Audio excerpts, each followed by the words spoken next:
Walk into any travel agency in Kathmandu between June and August, and you will hear the exact same advice. Stay off the trails. They will cite heavy rain, constant zero visibility, and paths crawling with leeches. Instead, they steer you toward the traditional October window. That is when you get the classic Himalayan guarantee: dry boots and razor-sharp, unobstructed views of snow-capped peaks against a perfect blue sky. But that warning omits the actual experience on the ground.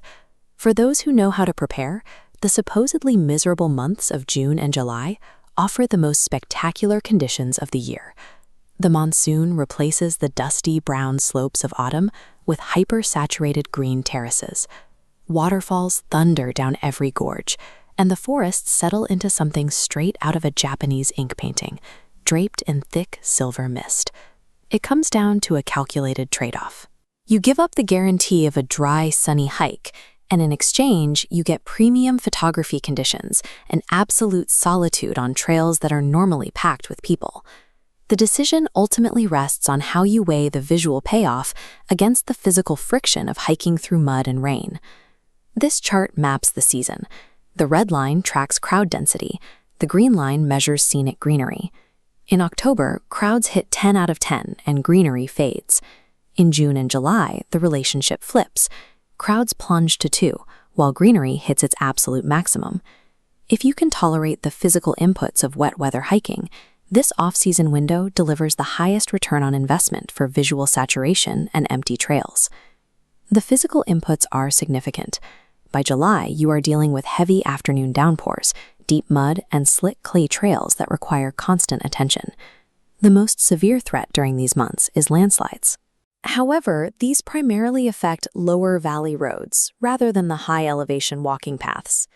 The strict geographic rule for monsoon trekking is simple: stay completely out of lower valley routes, like the Marsyangdi or Kali Gandaki gorges, where the risk of the terrain giving way is highest. You mitigate that risk through route selection. Regions like Upper Mustang sit entirely in the Himalayan rain shadow. They block the monsoon clouds, leaving an arid landscape of ochre canyons that stay completely dry all summer. If you still want the lush, misty forest experience, opt for mid-elevation ridgeline treks like Mardi Himal or Poon Hill. These routes keep you safely above the heavy washout zones, while still delivering the monsoon aesthetic. Timing plays a role here. Hitting the trail in June rather than July lets you capture that peaking greenery before the rainfall intensity hits its maximum and the trails fully degrade. Pairing expert local guides with strategic, high-elevation route selection turns a dangerous wet weather gamble into a safely managed expedition. Then there is the psychological barrier, the single biggest reason most trekkers refuse to visit Nepal in the summer: leeches. Let's look at the medical reality. The land leeches found in the Himalayas are harmless to healthy adults. They are non-venomous, they inject a mild anesthetic so you rarely feel the bite, and they do not transmit disease. To block leeches, use a specific mechanical layering system. Start with a trekking sock, tuck in your trousers, add a tightly woven leech sock, and spray DEET. Since leeches travel upward, this tight gaiter completely cuts off their primary ankle access point.